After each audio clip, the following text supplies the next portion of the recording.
Okay.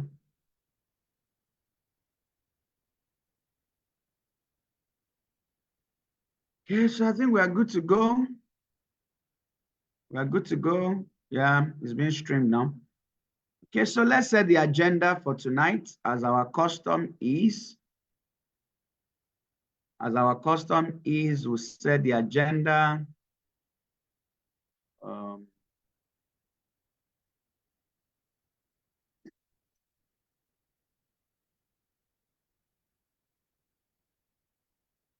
Custom is, we'll share the agenda.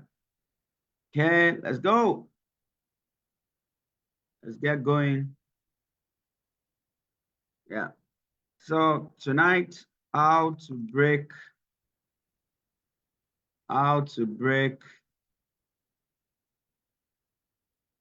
into tech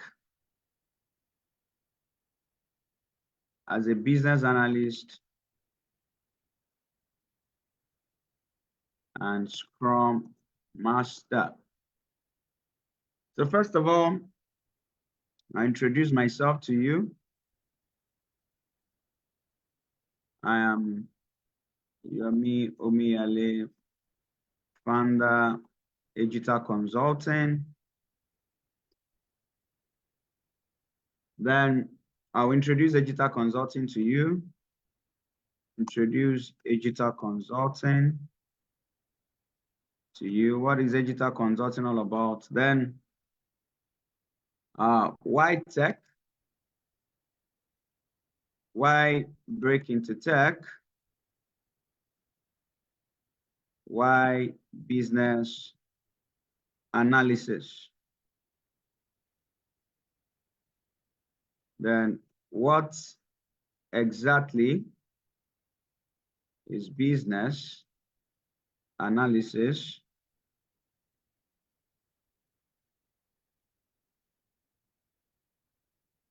Yeah, exactly is business analysis and why it is an high in demand tech skill. Then number 5, how to break into business analysis. How to break into business analysis. Number 6, next steps. Number 7, question and answer. Question and answer. So this is our outline for tonight. So I'll start by introducing myself.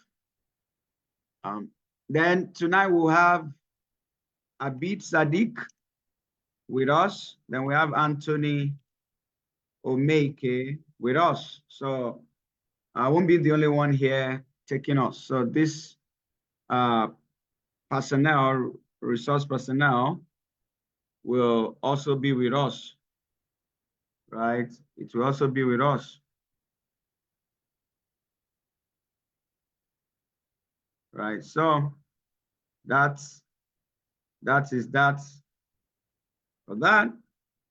Now let me introduce myself, and I think I will share a slide here to do that. Share a slide to do that. So, okay. So,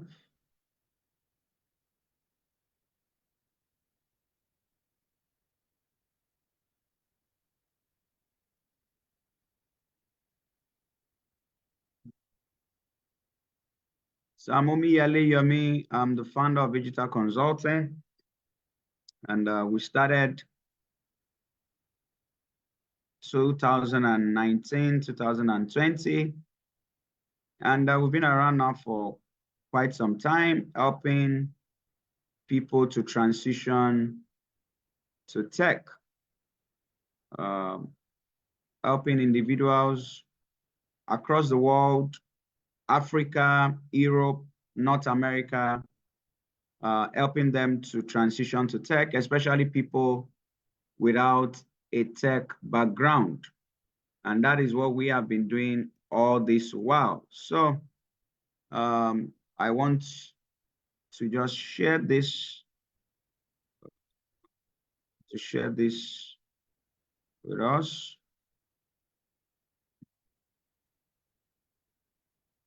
Okay, that's fine. I think I've seen what I'm looking for. Okay, so we're good to go. So yeah, I'm going to be introducing myself.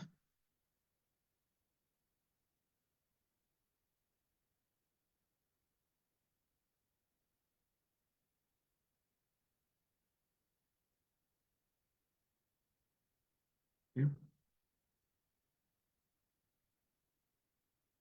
So like many of you watching me, I also transitioned to tech.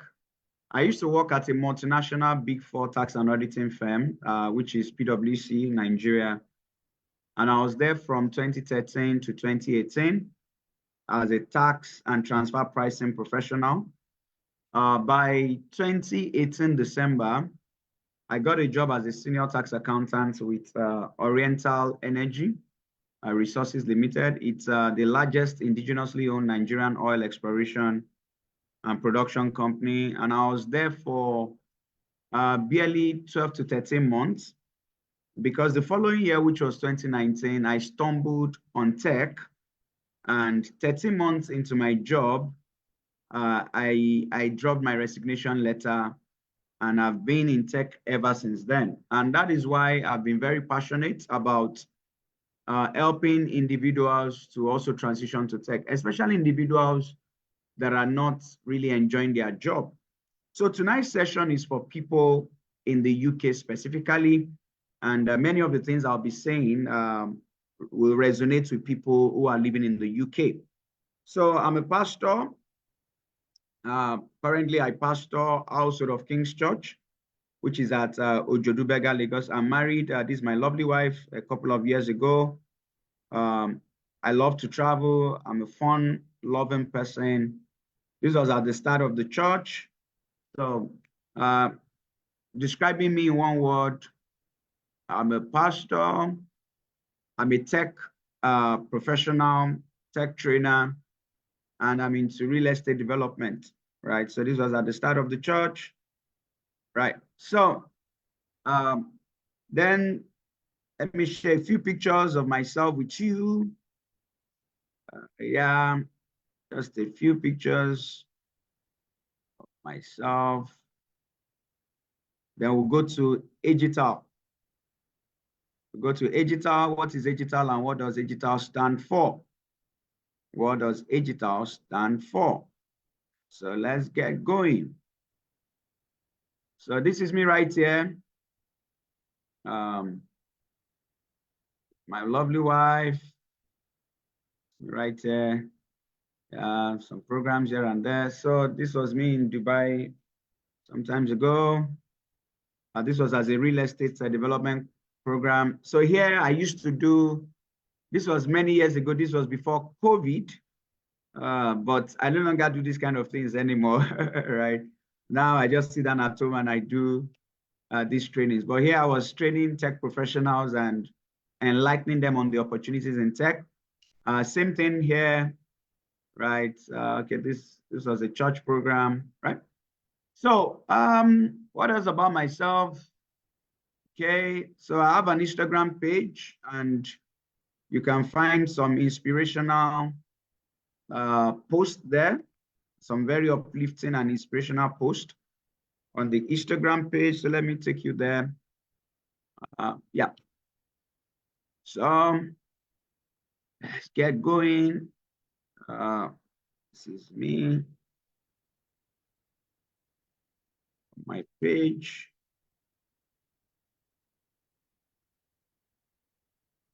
Okay.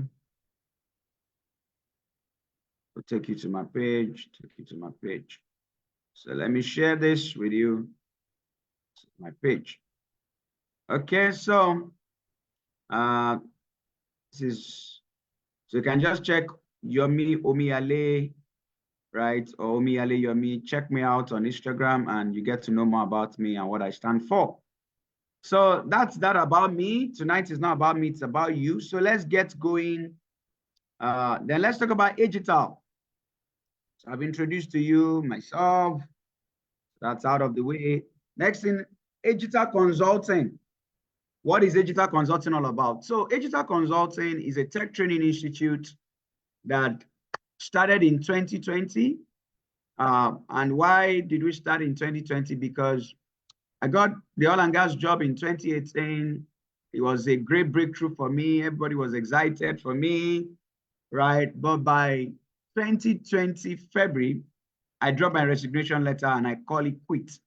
Why? Well, the reason was because uh, by 2019 October, I was doing double my monthly salary from my tech side also.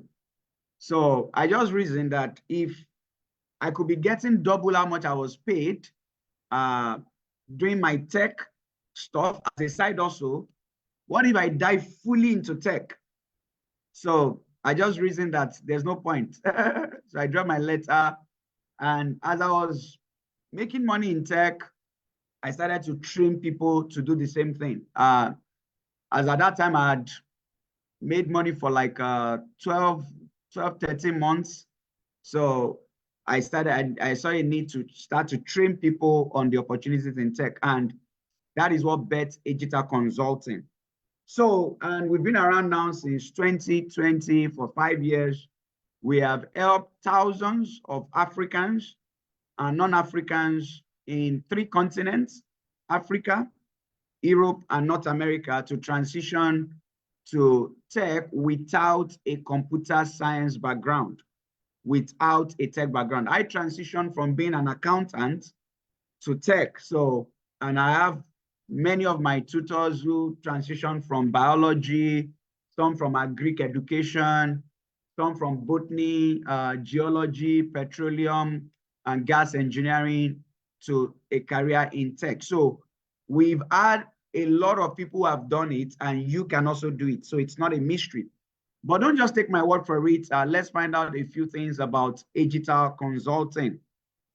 So let's find out about Agital Consulting and what we are all about. So all you have to do is to go to Google. And I always do this because of the fact that many people will reach out to me from time to time and they will say things like, oh, sir, I have attended many trainings. How am I sure that Agital is not going to be like those other trainings that I've attended, right? And I've heard that many times. People saying things like, I've gone for many trainings, I didn't learn anything. So I always give people this 3-step advice. So at the end of this training, I'll give you an offer that could change your life. I'll give you an opportunity that could actually change your life. We have a lot of success stories of people who have transitioned to tech from a non-tech background and who are working in tech and doing great things in tech. Some of them are actually in the United Kingdom. So we have all these people, but beyond that, here is how you can make your choice. Here are the things you need to consider when you decide to register for a boot camp. So number 1, check out the reviews. Check out the reviews. So what did I do here? I just said Agital Consulting reviews. So check out the reviews, because what are the students who have passed through their program? What are those students saying? So check out the reviews. And how do you do that? Go to Google Reviews, right? So check out what past students have to say, right? And one beautiful thing about Google Reviews is that these are from different independent users, right? So check out the reviews. So that's the first thing. By the time you look at all these reviews, you see what Agital has been up to. So that's number 1. Then let me take you to number 2. Number 2 is LinkedIn. Number 2 is LinkedIn. So let's go to LinkedIn, because LinkedIn shows what their students have been up to. LinkedIn shows what their students have been up to. So number 2 is LinkedIn. So how do you do this? That's what I'm about to show you right now. So let's go to LinkedIn. Let's go to LinkedIn. Right. Let's go to LinkedIn. Right. So when we get there, digital consulting, just search for digital consulting, then click on post. So we are a tech training institute. We offer a lot of trainings. Business analysis and Scrum is one of them. But you see what our students have been up to. So you can see Pascal Francis. You can see Alogo Emmanuel. This is a post by us. So you can see Chinedu. You can see Itoro. You can see Alogo Emmanuel. So you can see Olamiji Badmos, right? Ebia to Messi. So that's page 1. Then you click on page 2. You click on page 2, and the post will keep coming. So this is how you know an organization that is really delivering, because you keep seeing what their students have to say about them and what their students are doing, right? So this page 2, we're on page 2. Frederick, Maxwell has things to say about us. We have John, as Teslim, so on and on and on. So that's the second way.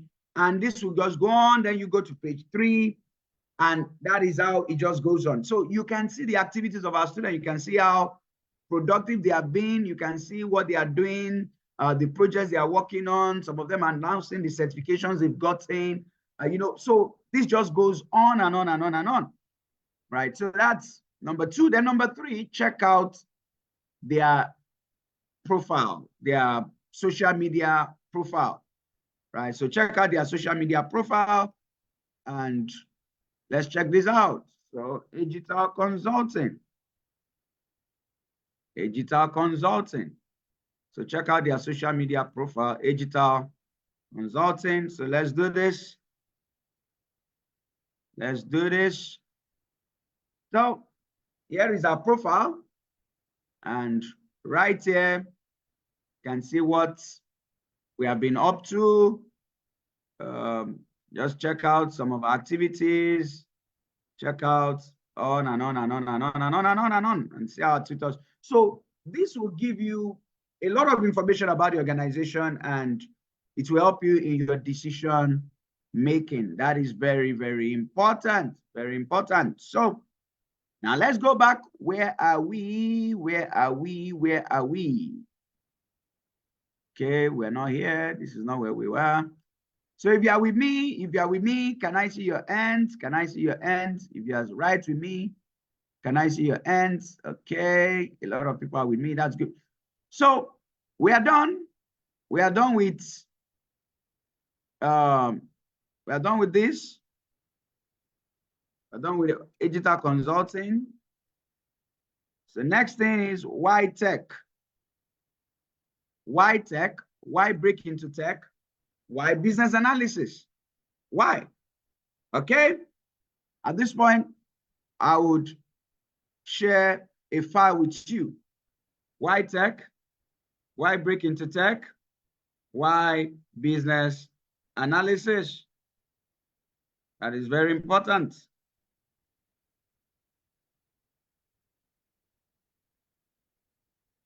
That is very important. So, very, very important. Why break into tech? Yeah. So, this is going to be very interesting. Very interesting. Why tech? Why break into tech? Of all things, why break into tech? Okay, so let's do this.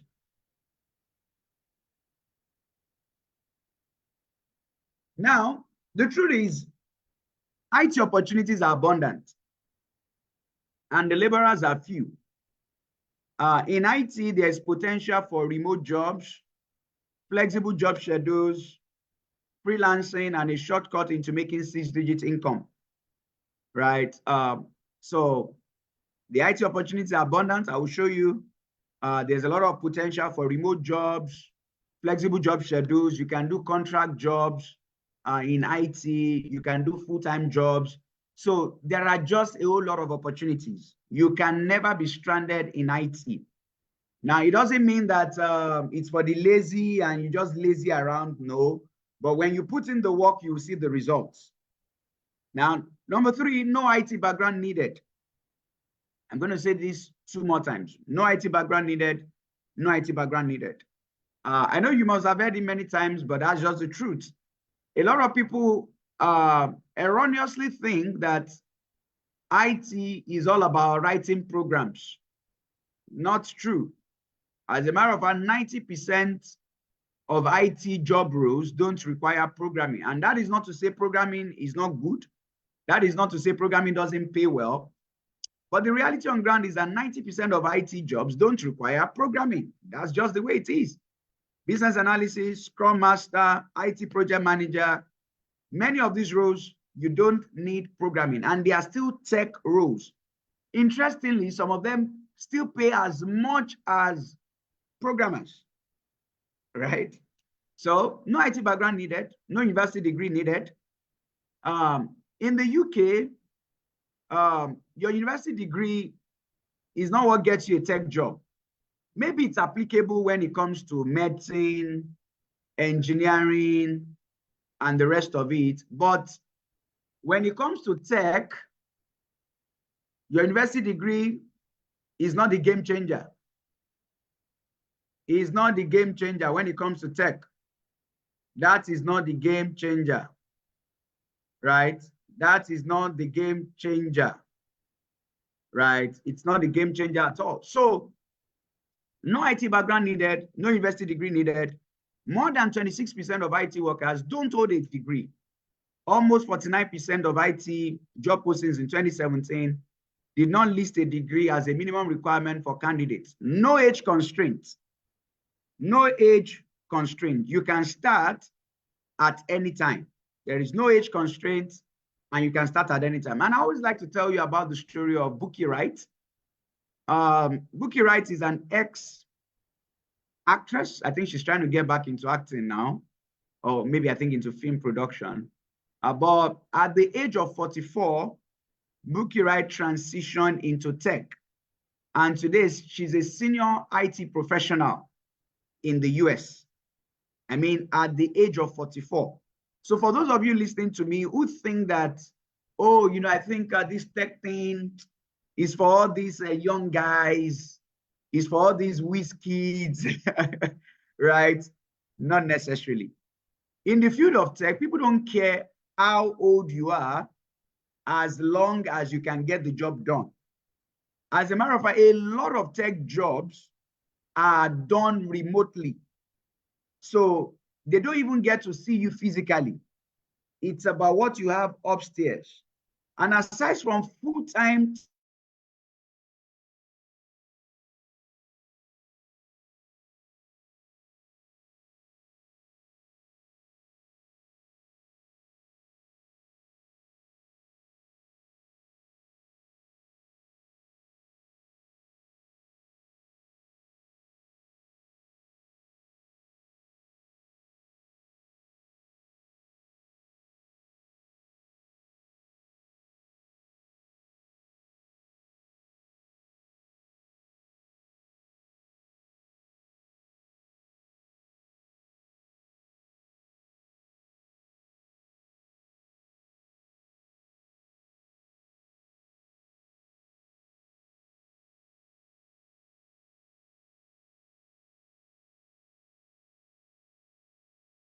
business analyst, Scrum Master, IT,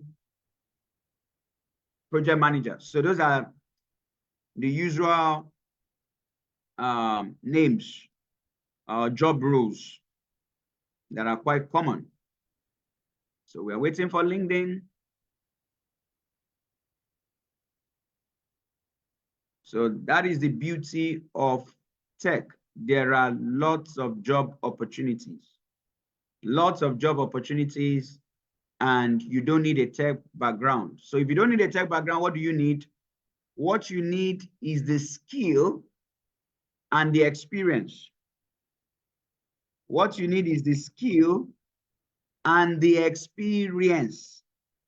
That is what you need, the skill and the experience.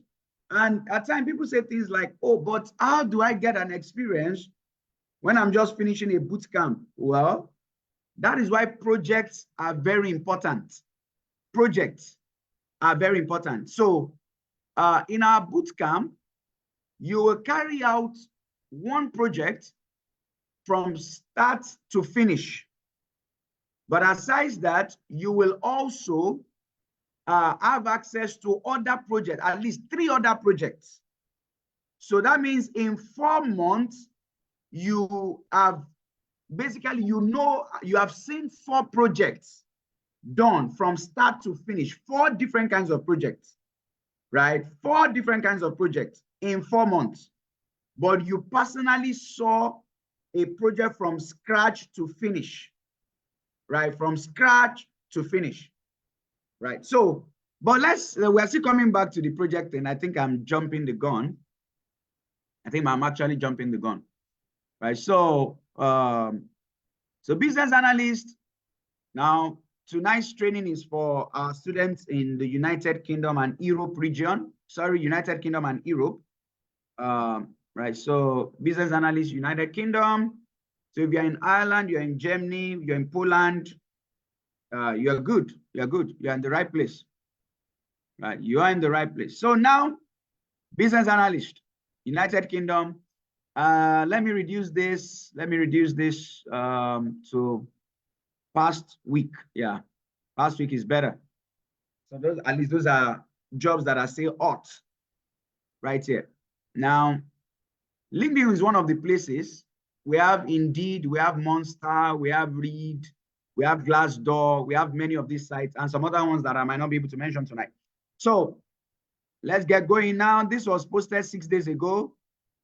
We've just had 34 applicants applying to this job. So let's look at what's the requirements. A business analyst, what do you need to know? Understand the requirements. It's all about business. It's all about requirements, elicitation. 5 years plus experience as a business analyst, must have worked, proven experience.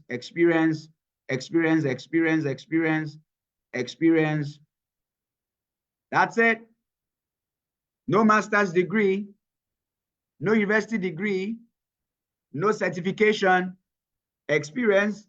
Now, is anything wrong with certification? Nothing is wrong with certification, but the most important thing here is the skill, the experience.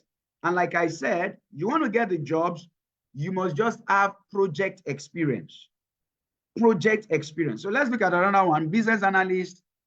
This is Cardiff, Wales.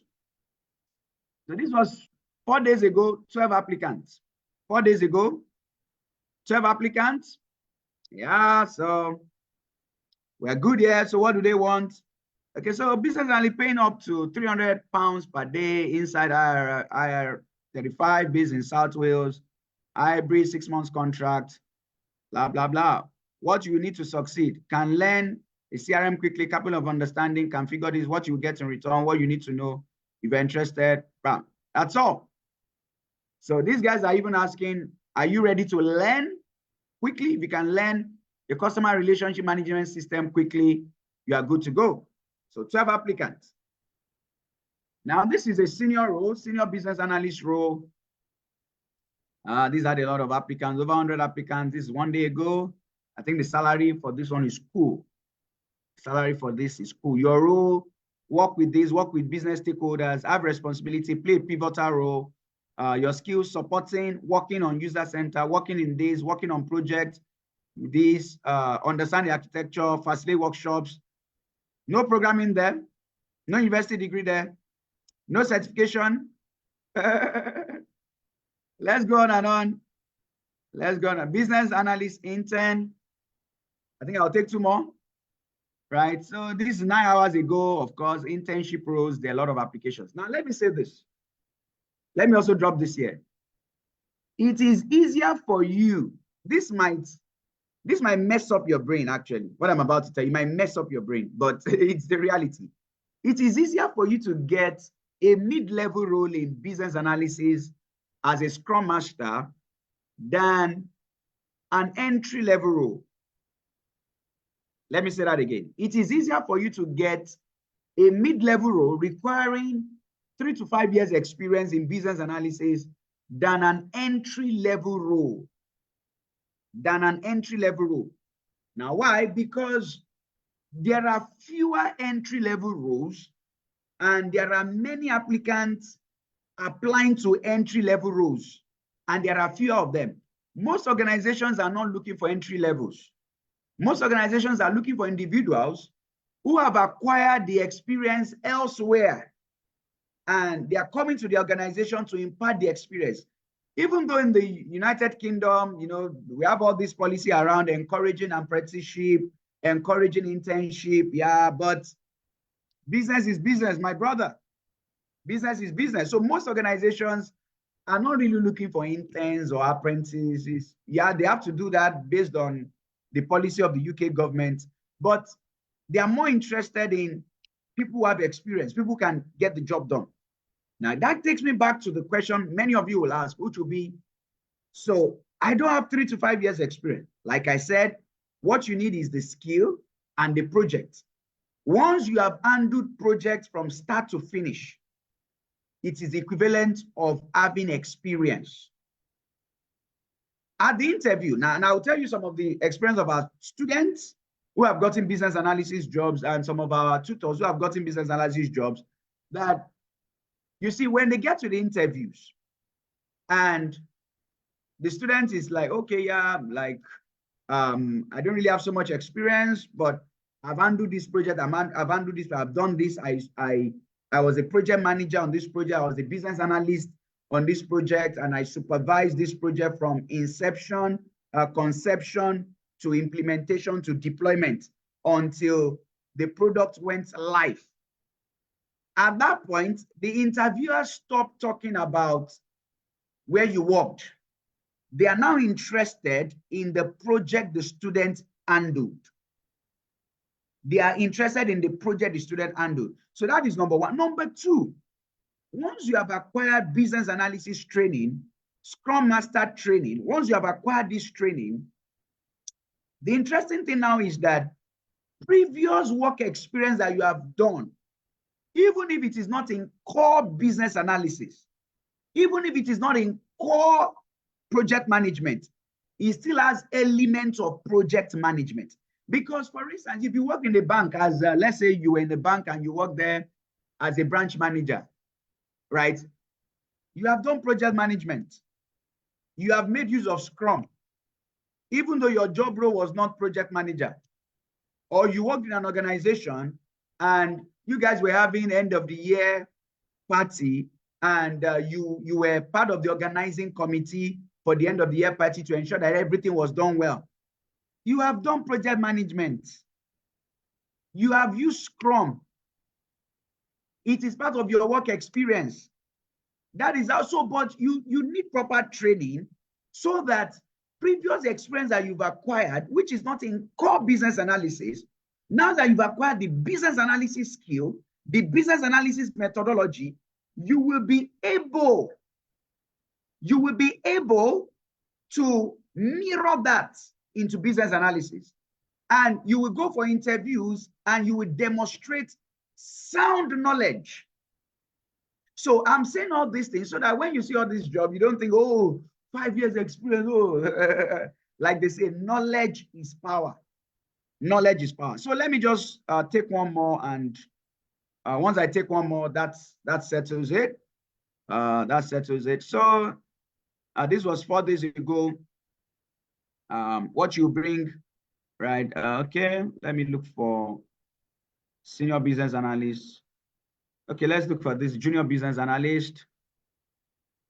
Junior business analyst, right? Collaborate with this, track, monitor these hours of work, Monday to Friday, hybrid, next steps. That's it. That's it. No experience. These ones are not even asking for experience. They are just more interested in the skill, right? So we could go on and on and on, but let's do Scrum Master. Scrum Master. And maybe I will explain this to you during the course of this session, or when Anthony comes up. Anthony will be up in 6 minutes. When he comes up, I can also I'll tell Anthony to explain this to you, right? So, but Scrum Master. So a Scrum Master is just an IT project manager who uses the Agile methodology to manage a project. And there are many Scrum Master jobs out there. So let's look at this one. 6 days ago, proven experience as a Scrum Master. Many of you have worked as Scrum Masters, but you don't just understand the methodology and the tools to use. But many of you have worked as Scrum Masters in the course of your career. Some of you are even working as Scrum Masters right now, but you don't know because you don't know the methodology, you don't know the tools to use, right? So what do they need here? Jira, product backlog, Agile principles, Scrum practices. That's our requirement. Proven experience as a Scrum Master, strong knowledge of Scrum framework, Agile methodology, excellent communication and facilitation skill. That's it. Let's look for another one. Scrum Master Bupa, right? This is 5 days ago, over 100 applicants. This is a cool job, my people. We are looking at 54,000 pounds to 67,500 pounds, right? So this is way above the minimum wage jobs, right? This is cool. This is a cool job. This is a cool job, right? And you are putting in 37 hours per week, right? You help us make, just, and this is like a job you only do from the system, right? So all this, and this, right? So that is, should I take another one? Scrum Master Round Peg Solution. So this was posted today, 9 hours ago. We've had 31 applicants. 9 hours ago, Scrum Master Oxford, England. The success will have the following: chair, regulator, owning, implement, lead the deploy, peer review, artifacts, degrees, this experience, right? So that's that. And there are many other sites. There's Read, there is Monster, there is Indeed. So I had to show you this so that you understand that there are opportunities. There are opportunities out there. There are opportunities out there. So let's go back here. No IT background needed. LinkedIn is your friend. Remote job websites. Okay, I think back to my outline. At this point, I need my outline. I need to go back to my outline. So yeah, why break into tech? Okay, why tech? So why tech? Well, because there are opportunities in tech. Because tech is evergreen. Because there's no saturation in tech. Because tech pays well. It pays very well. And let me drop this. We have thousands of students in the UK at the moment attending our training programs across various cohorts. And I have learned a lot from different perspectives of these students. So some of our students actually, they do shift jobs. They do some of these, very demanding kind of jobs, right? And there is dignity in labor. And I appreciate their courage and their drive because they know that whatever job they are doing right now is putting food on the table, is taking care of the bills, but it won't give them the life that they really want. And that is why they are coming into tech. Because number one, there is career progression in tech. There are certain jobs that if you get them 5 years from now, 6 years from now, there isn't so much material difference in your remuneration. You're not really making much progress. You're just doing the same old thing, right? And your bills will keep rising. Your bills will keep rising. So they are projecting into the future. And they are projecting into the future. And that is why they are coming into tech to acquire the tech skill. So there are many reasons to break into tech. There is career trajectory. Your first job might not pay so much. Maybe it might be like some of the ones we saw, 40-something thousand pounds, 50-something thousand pounds. But that first job, by the time you stay there for like a year or two, your next job will definitely pay higher. So in tech, you have a path. You keep getting better. You keep acquiring skill because tech is not the past. Tech is not the present. Tech is the past, the present, and the future. How do I know? In 2003, tech was hot, right? That was when I was about to get to university. Tech was hot. Now, 2019, when I stumbled again into tech, it was still hot. There's no saturation in tech. Tech keeps evolving. Now, this year, many of you know about AI, right? ChatGPT.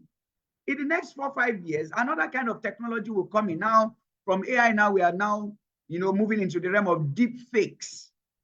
We now have virtual reality. So tech just keeps evolving. It keeps evolving, right? So why business analysis? Well, business analysis, number one is you can't execute a tech project, an IT project, without business analysts and scrum masters. Because every tech project out there must be managed. There must be a business analyst who will manage the requirements, eliciting the requirement, gathering the requirements, and doing every other thing. Scrum Master managing the stakeholders. So these people are essential to every IT project.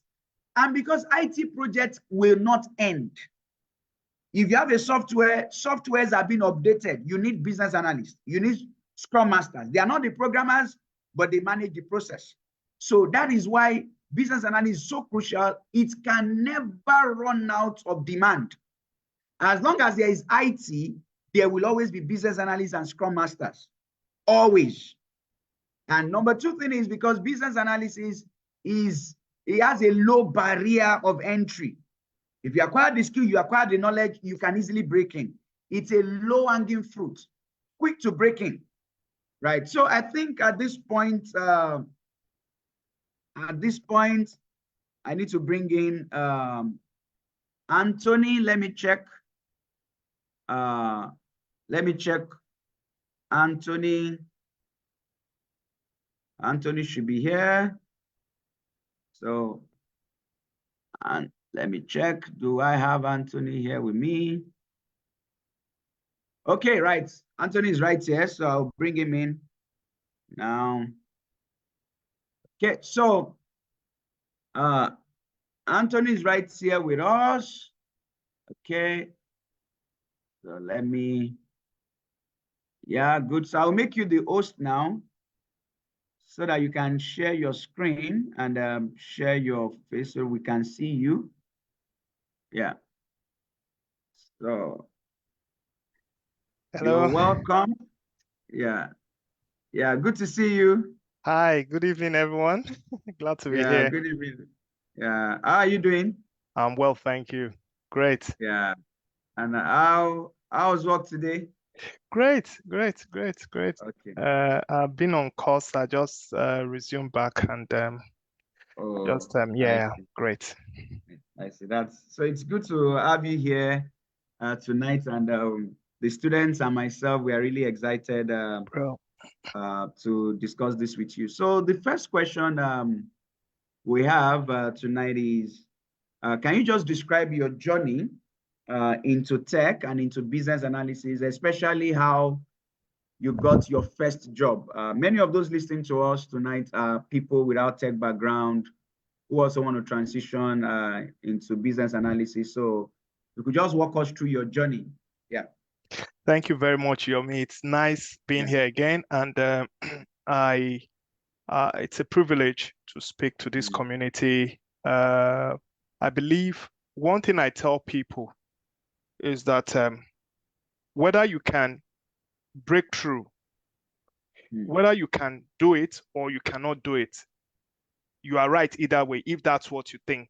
So I want to start with saying we need to recalibrate our mind even as we go deeper to understand what business analysis is all about, or what's the transition line is for whoever that wants to go that path. So I just want us to have that self-belief that this is an opportunity to break into the global market. I overheard you saying a whole lot of things, but Before I go into all of that, I would like to introduce myself again. My name is Anthony Omaike, and I'm based here in Derby, United Kingdom. And yes, I'll just start by saying I never really had a tech background, though I've always had flair for IT. I did political science in the university, and also I did public admin. So with Political science. science, yes. Interesting. Yes, to Wow. be honest. But that was also deliberate because I knew from secondary school I had weakness in mathematics. And if I had gone to university, just like every other person, to try and do computer science, do algorithm and things like that, I might not do well. So I needed to go for what you mentioned the other time, low-hanging fruit, something that is easy to reach. I know I love reading. I love studying and things like that. I just looked at, political science, fine. But whilst doing that, in the university, I was doing Oracle 10G, getting involved in IT projects here and there. During holidays, I take holiday jobs, sometimes as volunteers, working in Abuja, then go back to school, then until I graduated. So before graduation, already I was used to the tech environment. I've been on 2 projects, before then. Before I even graduated from school, I was already working with an IT firm. So I would say, but it's all about interest. Interest. It's key because once you have that drive in you, nothing can really stop you. So, and I also know that definitely political science will not fetch me any job in Nigeria. So I wasn't even going to use that to work. And to be honest with you, Yomi, I've never worked with that certificate.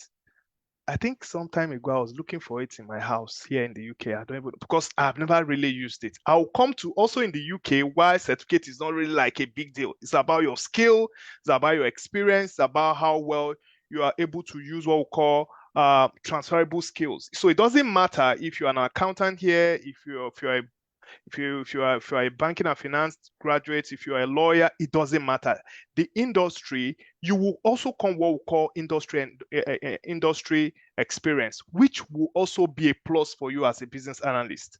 So I'm going to revisit that, but that's how I transitioned. So I would say I got my first job in 2 phases. The first one was in Nigeria, where um, I was a junior data analyst then, playing around data, biometrics data, and things like that. We're doing a big project for government, but something about me, I have this curiosity always burning in me when it comes to IT. So I keep asking questions during project meetings, like, why not like this? Well, can we do it this way? So my boss, my then boss, realized he just told me one day, said, I think you are better off as a business analyst than a data analyst. The reason is because you keep asking, probing questions. That some of the questions I asked during meetings, he goes back home and says, oh, okay, fine, let's try this. And sometime, we get it right there. And he felt, no, there is a gap in the organization. We need someone who can be a business analyst. And to be honest with you, I don't even know what a business analyst does. So I was like, I quickly Google business analyst. I'm like, okay, yeah. So you don't need to be an IT person to be a business analyst. You need to understand how system works. You should be interested enough to ask questions. And what are the kind of questions you ask? Who? The question of who? The question of what? The question of when? The question of where? The question of why? And lastly, how? That's who a business analyst is. So when you are able to think about things, to be able to evaluate things, to have a rethink about things. In fact, when you are trying to render a service, you are rendering that service from the perspective of the end user. So when you are creating something, when you are creating a service, you are creating a product, you are doing what we call reverse engineering. You are reversing it to meet the target audience. That's who a business analyst is. So I would say that's where my first job as a business analyst started from. But when I wanted to relocate to the UK, I knew, okay, fine, it's a new, a new ground I'm going to, and I need to break into that. And that's why I count. Is it this? How many are we on this call? About 62 at the moment. Yeah. Yeah, I would say the 62 aspiring BA are. I would say it's an opportunity to be here today. The reason is I didn't go through the boot camp route. I went through mentoring, because fine, I need to now know what the markets want in the UK. What we're doing there in Nigeria, it wasn't agile, it wasn't waterfall. It was just getting the job done. Anyhow, if it works, fine. If it doesn't work, we keep, doing what we call iteration and until we get it right. But in the UK, it's a whole different game. There is waterfall projects, there is agile projects, and there is hybrid. So I had to get a mentor who's already established here to mentor me. I paid heavily for it because I knew I needed the knowledge. I needed not just the experience now, UK experience, but also getting that in-depth knowledge of how things is really done, because we didn't do it right, in Nigeria as a business analyst then, because it wasn't structured. So when I got here, now, let me also say that looking for a job is a job. Once you have that mindset, it's always easy to get a job. Looking for a job is a job. What do I mean by that? You wake up in the morning, your job is to look for a job. So what will it take me to get a job? Industry information, finding out what the job descriptions are saying, what the markets are saying, what's the IT industry saying at that time, what are the things that your employer wants to see. So those need to be in your CV. Then you need to do research.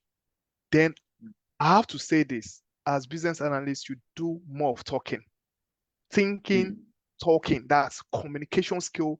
We must all work on it. I have to also work on my communication skills when I got there. Fine, I used to do a lot of facilitation in Nigeria. I talk and things, but when you are not dealing with stakeholders, you are not dealing with people who want results, people who just want. There's a standard, and you need to go beyond, above and beyond that standard. Then you need to sharpening up your communication skill, your listening skill. As a BA, you must have those kind of skill, your negotiation skill. So I have to now begin to understand what that is all about here. And I drafted my first CV. I sent it to my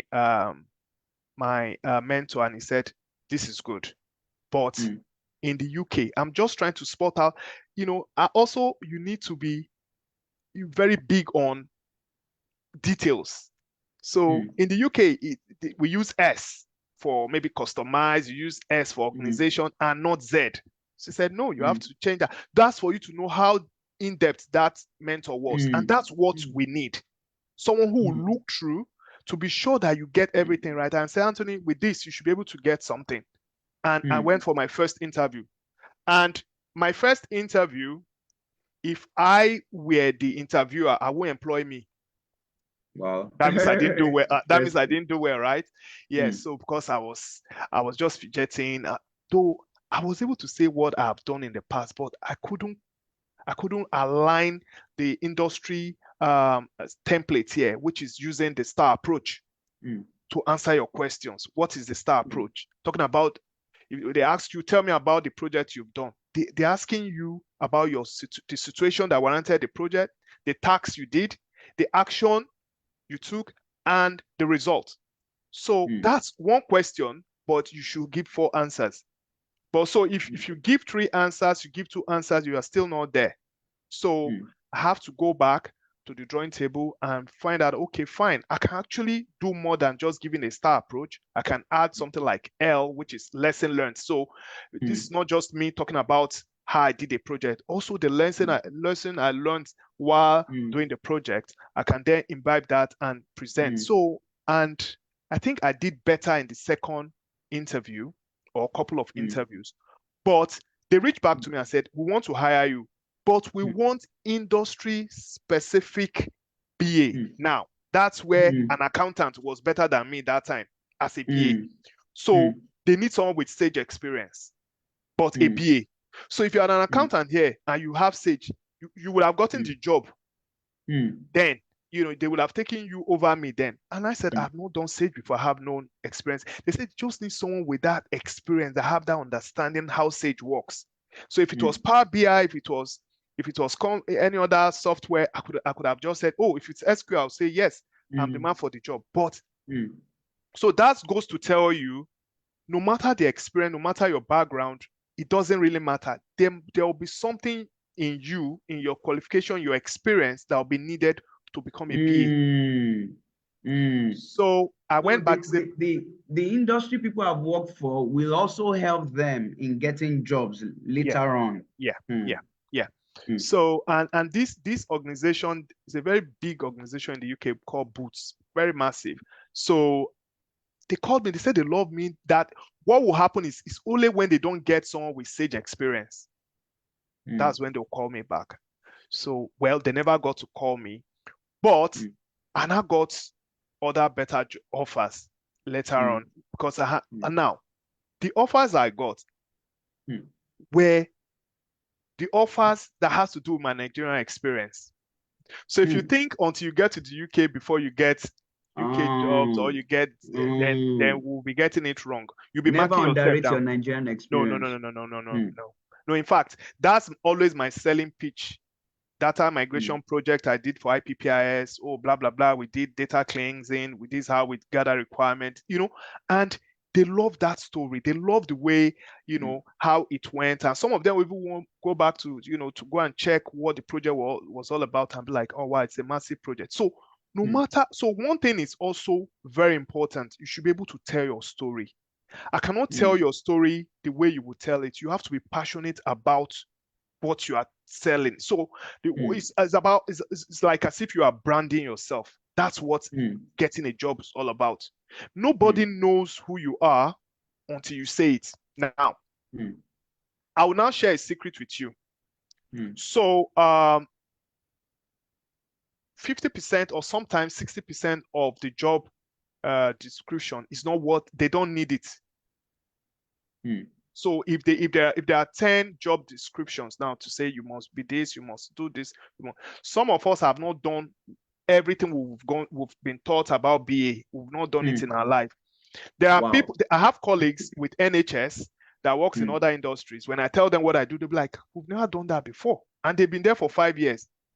So your own your industry might just be process improvements, business optimization, IT integration, So some might just be, you work more on user stories, you help organization to elicit requirement, to understand, to understand how system works. So everything you'll be taught in this course might not be applicable in all industries.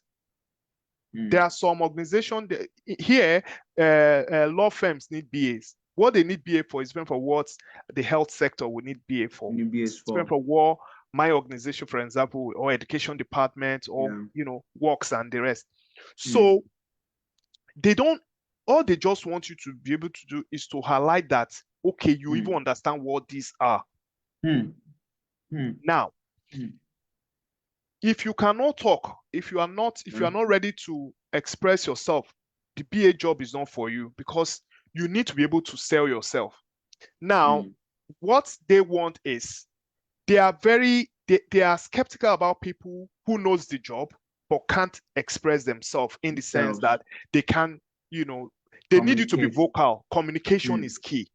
Now, they believe that, and I don't blame them, they believe that even if you don't know it, but you are expressive and you are communicative, they can train you, because most organizations here, they send us on trainings, they are big on training. Most organizations, they'll send you on training. They believe that they'll still train you. You do on the job training, they'll send you on professional courses and all of that.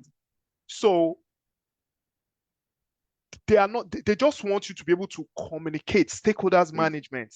They want you to be able to relate, because your role is very strategic.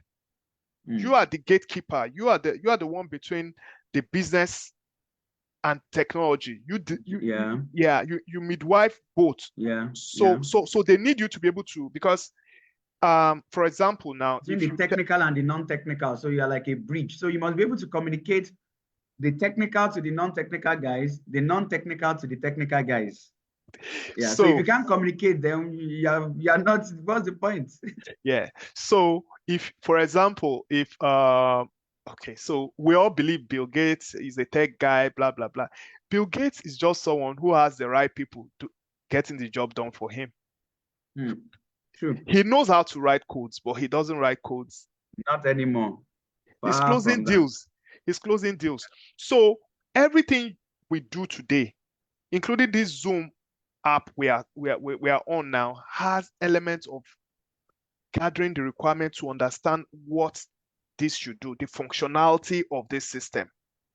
What do you want this system to do?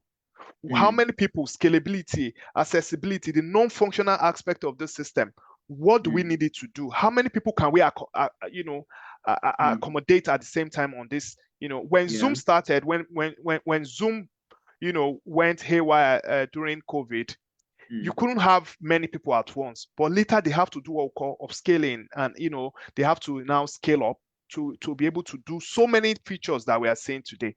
So those features are the things that BA just standing between to gather requirement from users, from you and I. So sometimes there are algorithms on the system that we see on Facebook. They are collecting data. Whenever you look at Facebook, and have you wondered why you go on Facebook, you look at a particular video, and guess what? You continue to see those videos after some time. Yeah, sure. So it's the algorithm. So someone has sat down to say, we want to get user input, and without asking you, they are getting data from you. Exactly. So BA is that person that I want to interface with users. I want to get information from users, collate it, and get the developers to get the job done. So that's how I got my second job, and since then it's been multiple jobs and turning down offers also. Interesting. So let me move to the second question. It's been an interesting chat. So you have actually mentored a number of persons in the field of business analysis and project management. Yeah. So can you just share with us some of their success stories and why you think some of them became successful in transitioning into BA?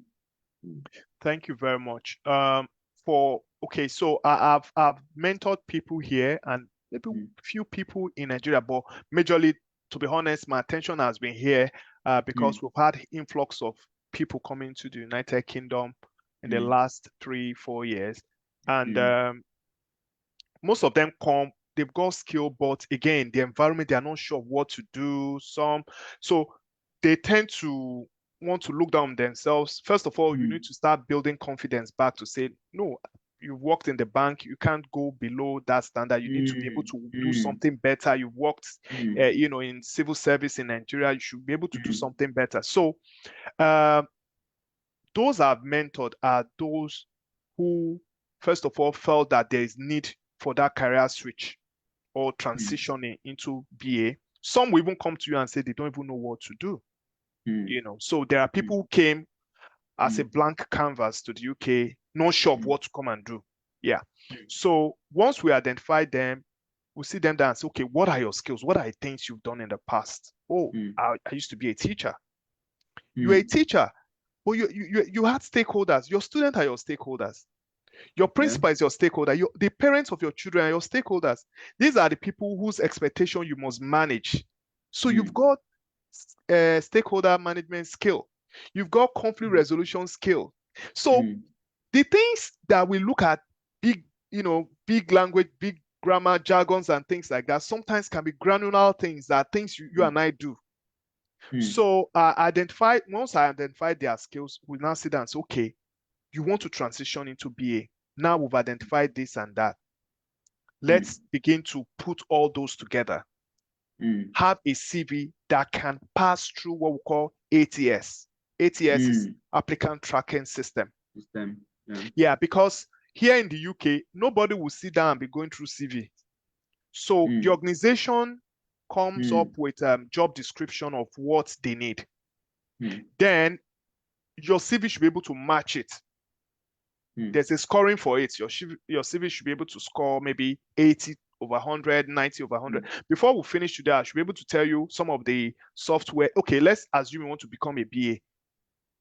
Go online, check out a current CV of a business analyst. Does your CV match such job description? If it does, can it pass through ATS? If it does, are you able to go for interview? So these are the things we do. Then we have to now look at those CVs, blend it in such a way that it matches what the industry wants here. Then we can now begin to prep for interviews. So, for example, when Paul came, a friend who came to the UK, and he wasn't sure if he could. He even transitioned from a data analyst, being a data analyst, to become a BA, because he wasn't too sure. There are some other software he wasn't familiar with here, like Tableau, R, and the rest. So what I did first was to look at his CV, spend time to look at his area of strength. You do what we call SWOT analysis. Where are your strengths? Where are the opportunities based on your strength now? So when we look at that, then we'll begin to say, okay, I don't think, Paul, you can do well in core IT industry. I believe you can do well in health. I believe you can do well with this experience you've got. You can work in the civil service. And to be honest, there are hundreds and thousands of jobs flying around in the UK. I'm just talking about the UK. We're not talking about globally. We're not talking about IIBA is an International Institute for Business Analysis, has said that the vacancy in the business analyst space cannot be filled in the next 5 years. Wow. Yeah. The reason is there's a whole lot of digital transformation going on.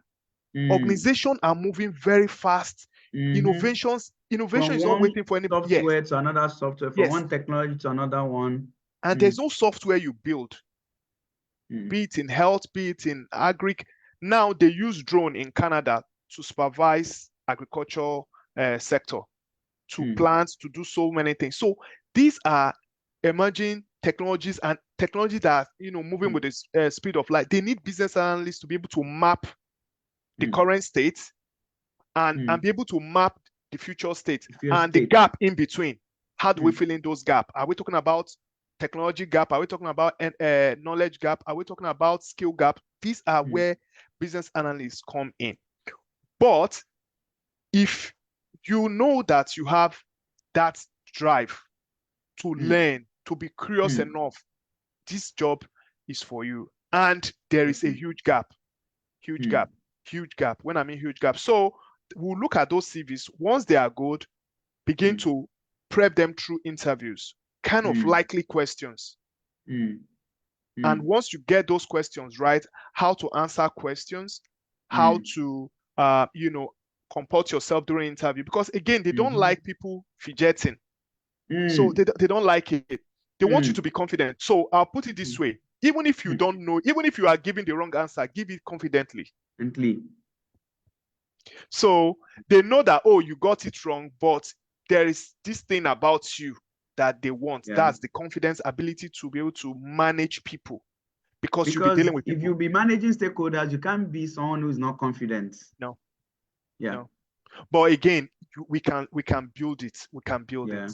Yeah, we can build it. So from there, they go for interview. So Paul got job. Nike also got. Wale is with NHS and now. These are people without tech backgrounds, though, who just relocated. One did statistics. One did history. One did history. Geology. Someone. So and my sister-in-law, she currently she just graduated from school, and she has already done some BA interviews now and all of that. So she's in the process. Yes. So you don't need that tech thing. It's all about understanding what the industry wants. Be curious enough to learn and understand what's happening in the market, and you get something. Interesting. Interesting. So I have two more questions, and Fine. this is really getting interesting. So now, this mind is very powerful, and Yeah. at times I tell people that you cannot help a man to succeed who has been defeated in his mind, and you can't defeat a man who has succeeded in his mind. So there are times I hear newbies saying things like, I think business analysis, Scrum, project management is saturated. I think it's saturated. So my question is, are there still opportunities for them? I know for a fact that tech can never be saturated. And I was sharing with people that in 2003, tech was hot. 2019, when I got back, tech has become hotter, right? So, but what do you have to say for people who say these things? Are there still opportunities for them in UK? Globally, will the BA space keep growing? What do you have to say about that? Yeah. The opportunities, and so the only time opportunity will never be in the BA space will be when technology stop working finally, when there are no human beings again. You can take this to the bank. The reason is for the fact that we're on this we are on this space now. It's the collaborative effort of the developers, business analysts, users. As long as there will be users, there will be developers and there will be BAs. business yes. So in 2 weeks time, in 2 weeks time, we'll be in London for BA Europe conference, and some of the things we are talking about are emerging technologies like AI, leveraging, and all of that. There is no way AI can continue without having a body that manages how it's being used, how to interface with users and the developers So there will be continuous need for BA. It's not that maybe I'm trying to these are analysis. I and some friends who sat down and said, I just told them, I said, there will be it. Okay, here in the UK, you've been here and some other places in the world. You don't need a fuel attendant to buy fuel. At all. You don't need at all. I've now seen a vulcanizer in my life since I got here. Mm-hmm. So you don't need those, because let's even forget that you might have a tire gauge in your car that can pump it, but you go to a gas station, a filling station, and you just drop a coin in it and you bring out, so some job will disappear. Even in Nigeria, give it 5 years, 10 years, some skills will not be needed again. So business analysis, in fact, that's when the need will now be higher, because the world is going from, there was a time people move about with flash drive. Those days, I remember I used to go to Dubai. I'll buy flash drive, buy external hard disks, buy this, and be selling, laptop and things like that. I was doing that as side hustle way back in Nigeria. And now I can't remember. I don't even know what a flash drive looks like. It looks like exactly. So the world is talking about cloud computing. You're talking flash drive. Machine learning. And the world is talking about storage space, SaaS, using every platform here in the UK. In fact, it's a regulation that everything must be in the cloud. G Cloud. Bio will understand what I'm talking about. It's a government standard that everything goes up. The whole of UK, the whole of Europe, and America and North America. So everywhere, everyone is going cloud. And wherever there's data migration, there's digital transformation. You need a BA. Of course. There's no way digital transformation can happen without BAs. It's not possible. Because they have to manage the process. It's not possible. It's not possible. So in some projects, you might still make do without a project manager, because a BA can double as a project manager. That's one of the skills: ability to plan a project, ability to manage resources, time constraint, and put project timelines. But once you don't have a business analyst in a digital project, and the world is going digital, there's no analog anymore. We've moved far. And where we are now, and to be honest with you, where we are now, actually the world is 10 years ahead. But They can't review what the technology in place. It's too big for human comprehension, as to speak. Yeah. So they have to take it a step at a time. Yes. If not, it will freak people out. I get what you're saying is that technology has gone very far, but the adoption has to be gradual because the world cannot just catch up immediately. Okay, so business analysts do what we call change management. Change management. Yeah. Business change. So that was my last role in ACCA. Change, and I was a change analyst. And what we do is try to, first of all, to help people come to the reality of that change. So you begin to manage people because, for example, I'll give you an example. When I got to my new organization, there's a lady using a particular software that she's been using for 20 years. So she has not developed what we call, and the software is bespoke, meaning it's a customized software for the organization. So she now have what we call tacit knowledge. Tacit knowledge are knowledge the things you know to the extent that you don't have to think about it before you do it. Just get it done. It's just like you are entering from parlor to room. You don't have to think twice before you enter your room. So that's but for you to now help her to convert that tacit knowledge to explicit knowledge, for her to explain what she knows, is a problem. That's where many of us are here today. Some of the things we are talking about, be you a banker, be you a doctor, I have friends who are doctors who are now business analysts in the UK. Yeah, in the health sector. So we all have this knowledge, tacit knowledge, until we bring it out and make it explicit. We won't know. So the lady, the lady was trying to dodge the system we're trying to implement because we're going to use Power BI, and she doesn't. It's just so easy for her to use her 20 years old software. But the world is moving, and we want to move that system to the cloud. And the only way we can do that is to enable it on Power apps for the interface, and for the reporting part, Power BI.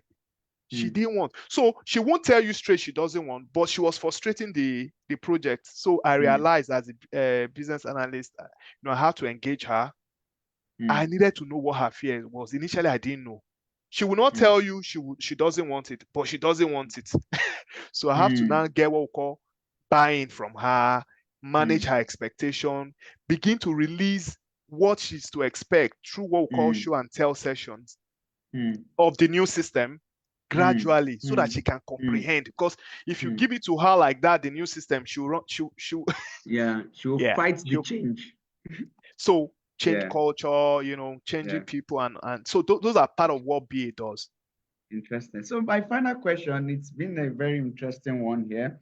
So for our viewers, Anthony is a career coach at Digital Consulting, and which means that once in 2 weeks, he handles career coaching sessions with our students. The career coaching classes are different from the technical classes.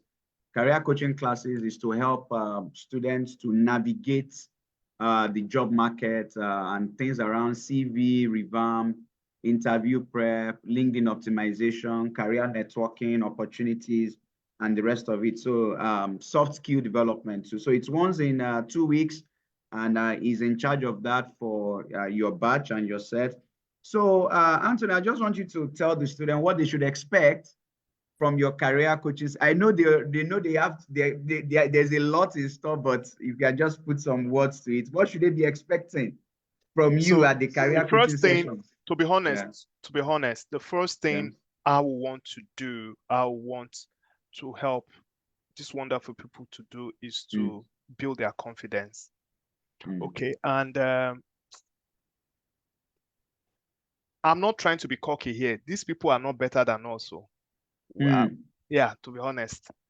So I've listened to many of them who sat together. Some even wonder how. Do you understand? So I have junior BAs working under me, and all of that. So I realized that what you have, they don't even have it. Now, let me shock you. The minimum requirement to become a BA in the UK is GCSE. You know what's GCSE? WAEC. After secondary school, yeah, secondary Yes. school, yeah, Just call it before WAEC. university, yeah, exactly. Let me call it like our former president's wife, Patient Jonathan, WAEC. So it's WAEC. Yeah, And yeah. they here, what has helped them, and that's what we are doing at a Digital here, is they go through what we call apprenticeship or mentoring. So what it means, like a child finishing school at 16 goes through an internship program, and he's in that internship program for a year or two, and then become a full staff, and then grow through the ranks. Then in 10 years time, he becomes a manager doing the same job. Now, you and I will come from Nigeria with BSc, Masters. We'll come and do second Masters here in the UK. Then we'll now enter as an entrant and work under the young guy who is now maybe 26 as he's your manager. So I know in Nigeria, we are not there yet where we mentor people methodically to be able to acquire the required skills, set, and experience. That's what they do here. So you might have someone. So sometimes when you mention master, they'll be like, how come people go to school? As in, white guys don't go to school like we to be honest. Someone else will tell you this. What they need. Go for the skill. Yeah, so when my wife did masters in cyber psychology here in Nottingham Trent University, and she came home one day and she was telling me, can you imagine that a visiting lecturer came to lecture them, and the guy had I say he's a BSc holder, and but he's been a cyber analyst for close to 20 years. Wow. So you could refer that person, though a BSc holder, you could refer him as a PhD holder because of his wealth of. So here they value, they place premium on experience. So that's why I don't want us to downplay whatever experience you have. There is skills you've acquired through that experience. Let's note it down. So I'll be talking more on self-discovery, identifying those knowledge, those experiences you have, so that we can build on those. Because if you are talking about the experience, they will have more experience than us. But sometimes we have more experience than them. So it depends on the industry, depends on the way we look at it. So I have a friend that works with National Grid. He will tell you that he has come to realize that they don't really know anything. He worked with NEPA, ADC, or this and all of that. He has gone into a transformer that is not working before and repaired it and exploded while he was still inside the place, and he repaired it back and things like that.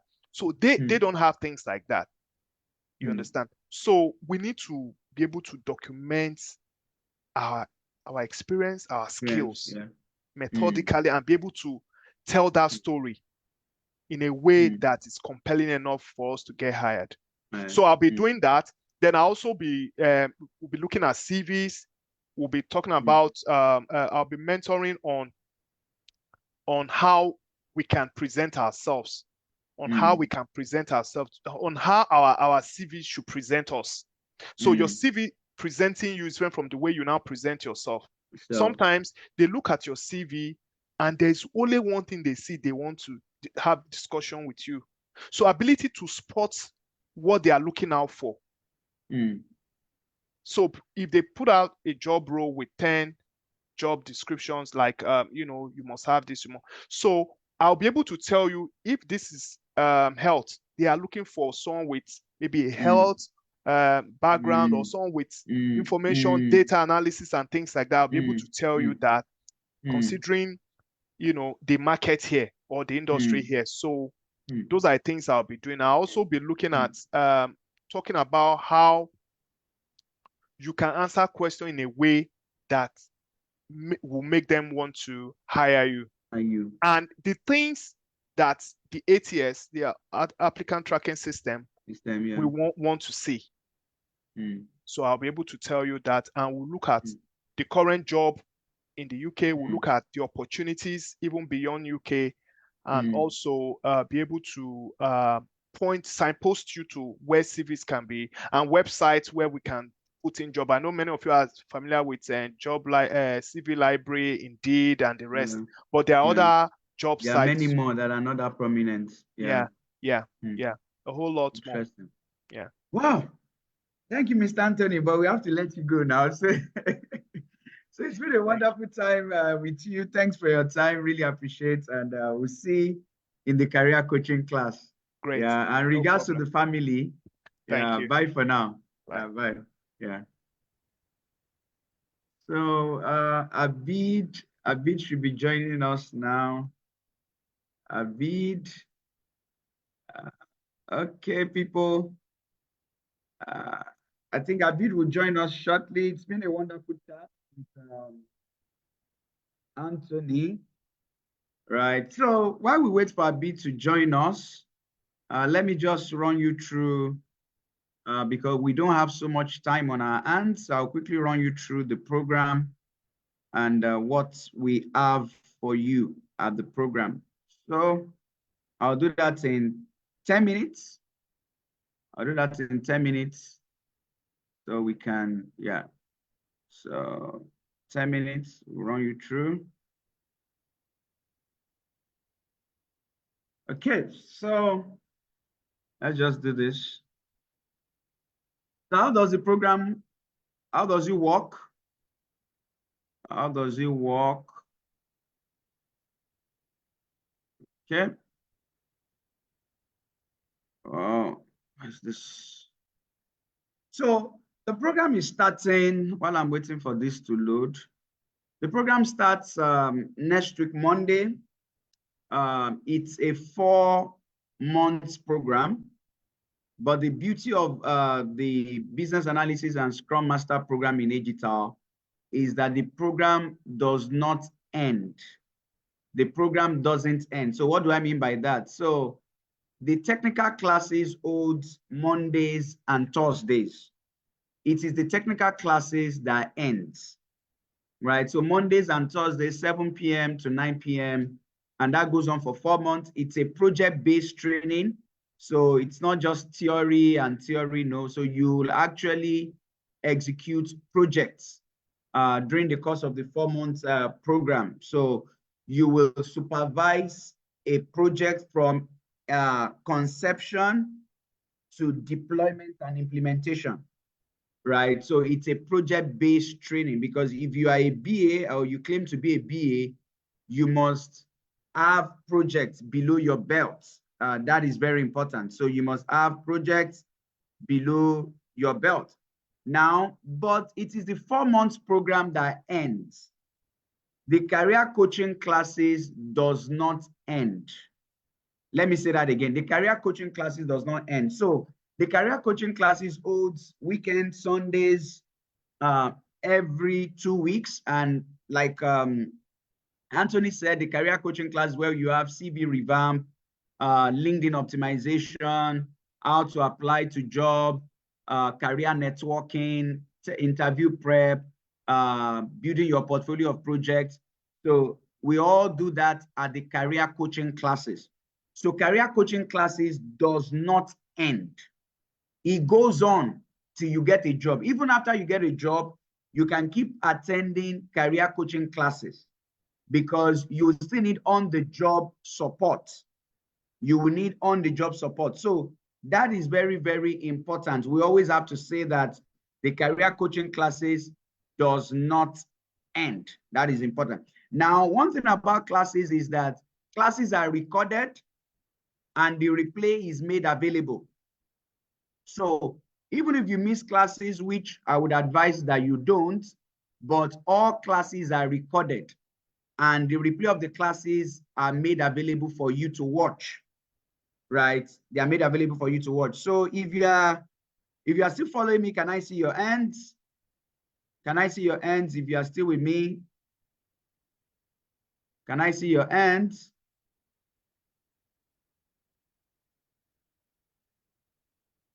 Can I see your hands if you are still with me, if you are still following?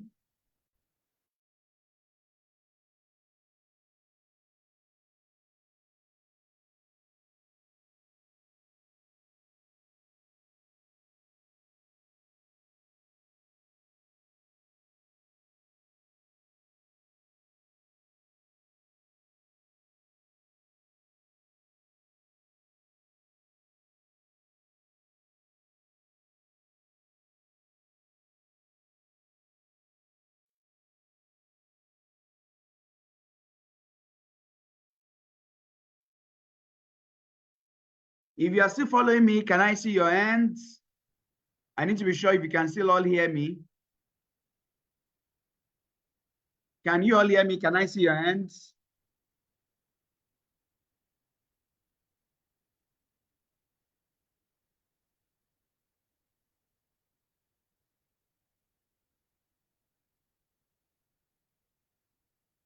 Please, if you can hear me, can I see your hands?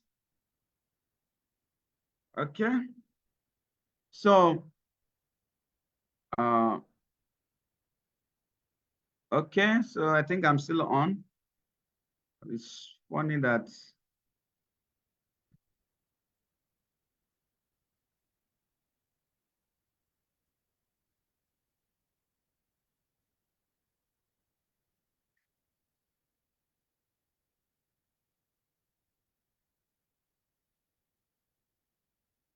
Okay, so class starts next week, Monday. Class starts next week, Monday, and I think our bid is on now, but I can't locate our bid. Just hold on. I'm having some challenges here, and I don't know why. Just hold on.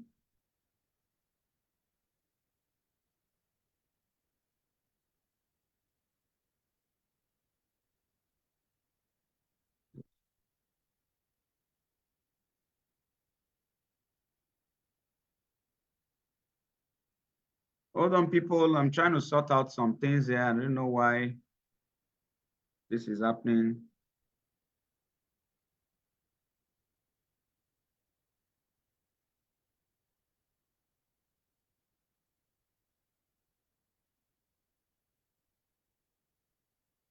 Okay.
People, can you hear me?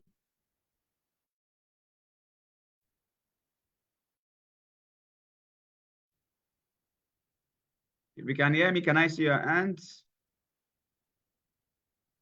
Okay. Okay. Okay, I think I can see the hands now. People can hear me loud and clear. Sorry, I just had to fix that.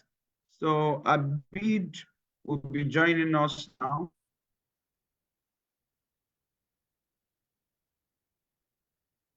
Okay. Abid will be joining us right away. Okay, Abid is right here.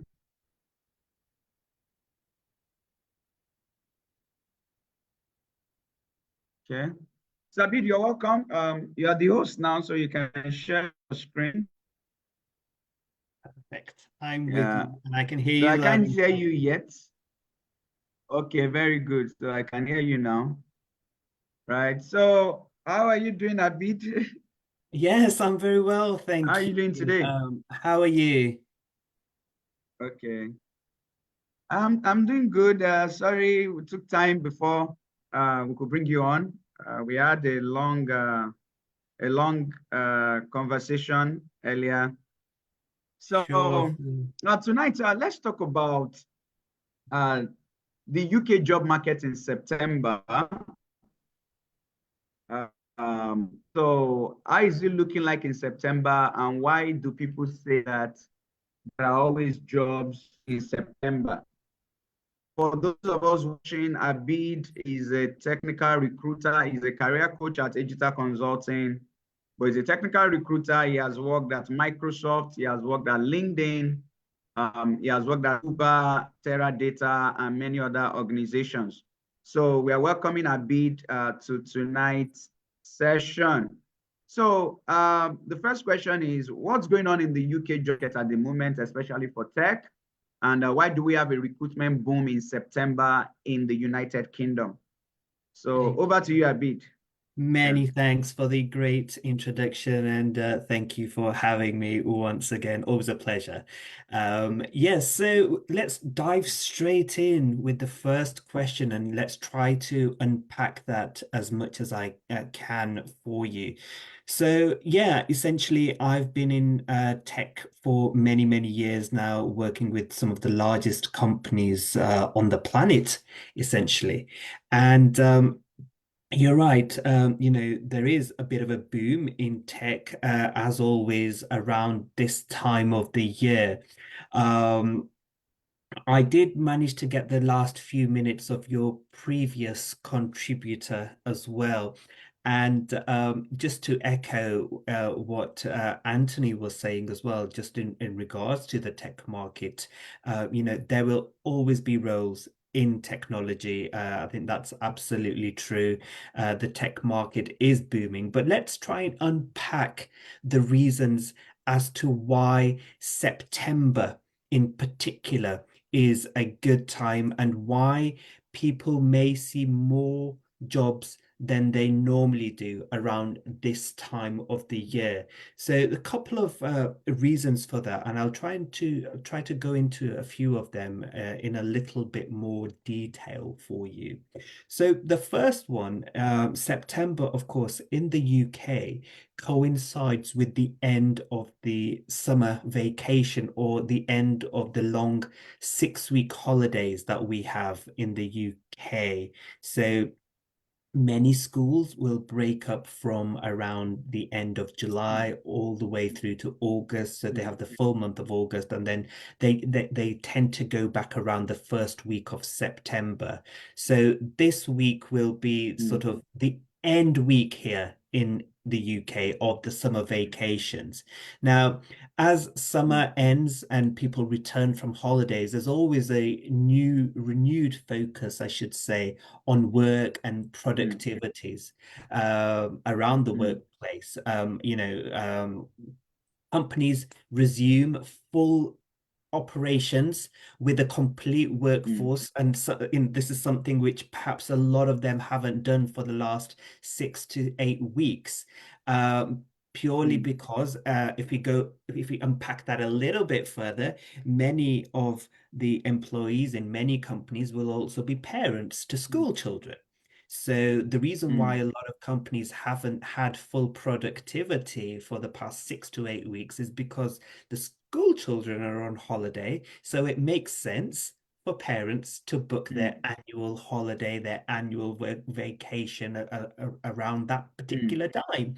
So as I say, things are getting a bit more back to normal now because September has started and schools are going back. So companies are sort of going back into the workforce.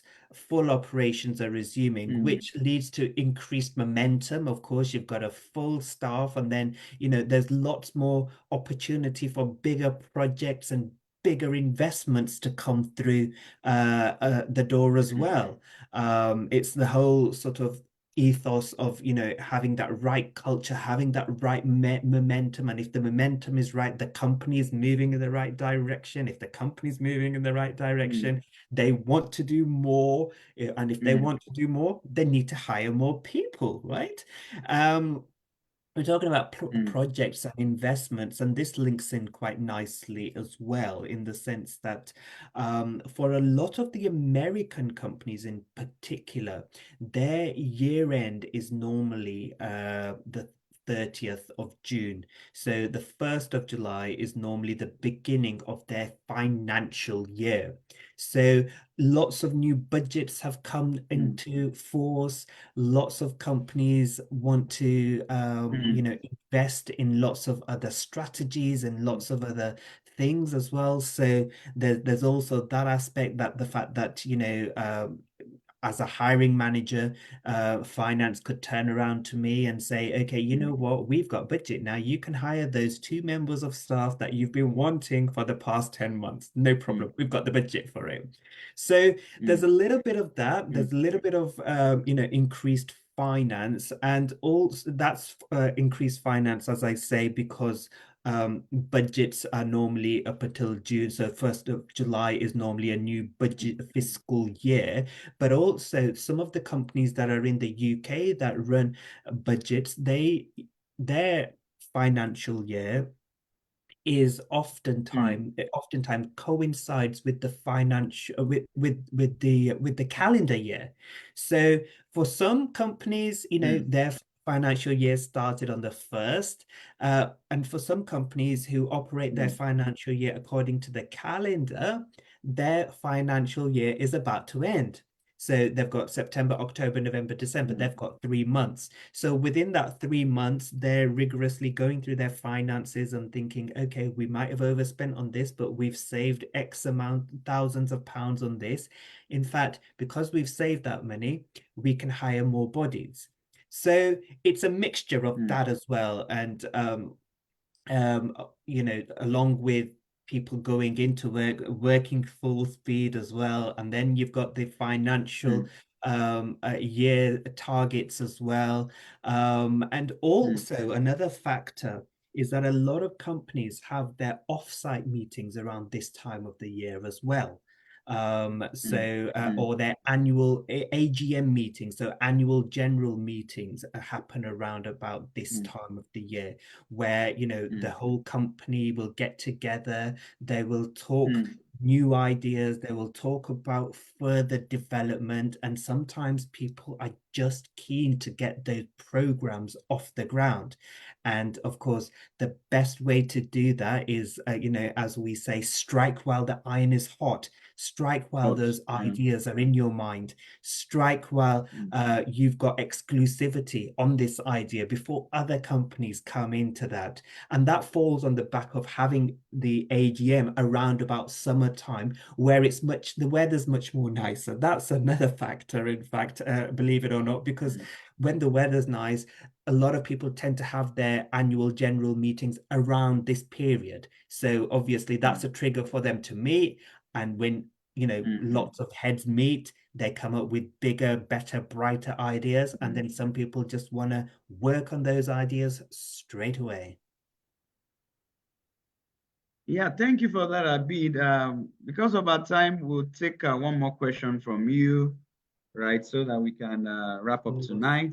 So you're a technical recruiter and you are the guy that sits at the other end of the table and determines who gets hired and who doesn't get hired. So I just want you to share with us previous experience you've had recruiting business analysts and Scrum Masters, project managers for job roles, and what made your team to choose a candidate for a business analyst role rather than other candidates. So can you just share a few experiences you've had recruiting business analysts? Yeah. Absolutely. You're very right about one thing. I'm at the other end of the table, so I'm either your best friend or in some cases your worst enemy, because I reject you. You're absolutely right about that. So business analysts, again, we will look for the core skills that are required from a particular organization. Remember, the term business analyst, again, it's a very loose term. So depending on what the business requirements are at that time, do we need somebody early in careers? Do we need somebody, who's got maybe 5 or 6 years worth of experience? Or do we need somebody even more senior? Do we need them for a specific type of business? as well. Do they have experience in that particular sector? How much experience do they have? Even if they haven't got the experience, do they have the right skill set? Because I know we've spoken on a few occasions about skills-based hiring, not necessarily education-based hiring. So what that means, just to again dissect that for you, a lot of companies now are moving away from hiring people with the top class degrees in top class universities because we want to have a very mixed, a very diverse workforce. So, you know, gone are the days where, as a recruiter, we would go straight to the education section of a candidate's CV and see whether they've got that first class honors degree from a certain university. You'll be pleased to know that not a lot of people do that. Well, hopefully, fingers crossed, not a lot of people do that. I certainly haven't done that for a number of years. So we will look at the particular type of skills that you can bring to the organization. And your diversity is a great big asset to you as well. Just before I came on to this call, I have got some live information for you here in regards to business analyst roles. I was looking at data insights from LinkedIn, which tells us in terms of data, just business analysts and senior business analysts. And I know there are many different variations of that title, but I've just put in data analyst and senior, a business analyst and senior business analysts. There are currently 196,047 business or senior business analysts on LinkedIn across Europe. I didn't do it purposefully just for the UK. I wanted to get a bigger snapshot and look at Europe as a whole. So again, if you're on this call and if you want to know in terms of diversity, in terms of gender diversity, I can even give you those facts based on those 196,000 people that are on LinkedIn as a business analyst. 45% of those are female, 55% are male. Across Europe, the companies that are employing this kind of talent the most, I'll give you the top 5. So our viewers can actually go away and you can actually even research these companies. I think that'll be a great idea. The top 5 companies are Capgemini, Deloitte, Accenture, EPAM Systems, and Rabobank. Those are the top 5, and each one of those companies has over 1,000 business analysts working for them. The top one, Capgemini, has 2,311 people working for them as a business analyst that are on LinkedIn at the moment. So it might be a good idea to have a look at these companies. It might be a great idea just to, once you've had a look at these companies, look at the people who work for these companies and are working as business analysts and see what they've put in their profile in terms of their skills. And perhaps you can get some inspiration, and I'm not saying obviously copy that word for word, no, but perhaps you can get inspiration to make your own sentences up in terms of, if you've got that particular skill, how are you going to utilize that in your CV? I know we normally have a lot of time, but in the interest of time, I'm trying to make my answer quite short today. Yeah, so thank you very much, Abid. Actually, we don't have so much time today, right? Abid is a career coach at Agita Consulting, and he helps our students to navigate the job market, right? And you also get to see Abid during the career coaching classes. So thank you very much, Abid, for your time. So see you in the career coaching classes. Yeah, Take bye care. for now. Bye-bye. Bye. Yeah. So people, we don't have much time, so I'll just run through this. Classes are Mondays and 7 p.m. to 9 p.m. The class is starting next week, Monday, which is September 9. as you can see right here.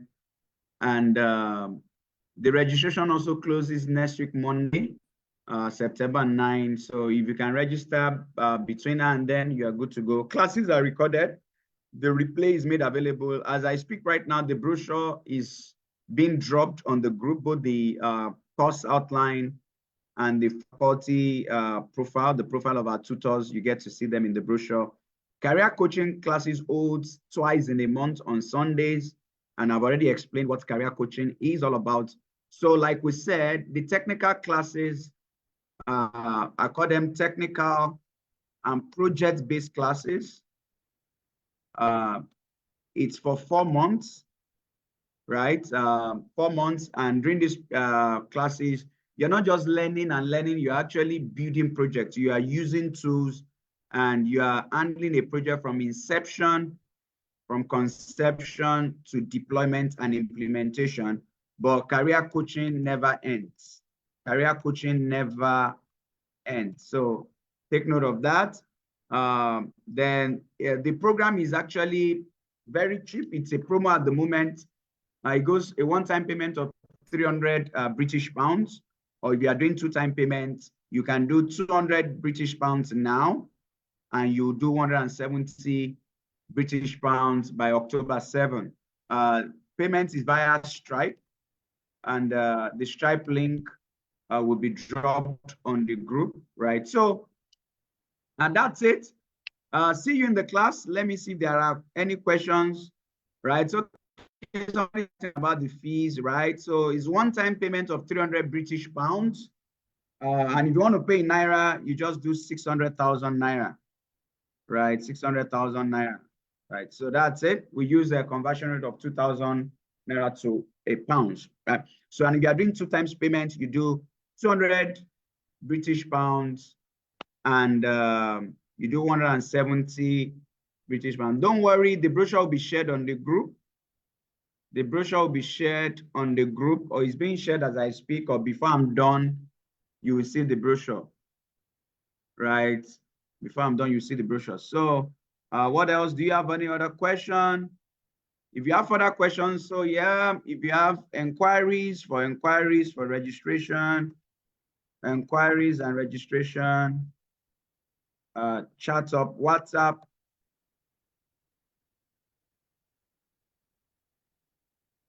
For your inquiries and registration, kindly WhatsApp, right? And you get all your answers. You get all your answers. Other questions? No, they are not simulations. So we don't do simulations. When you check the brochure, you see you build the application. You actually, it's not simulation, you build it and it will go live during that 4 months program.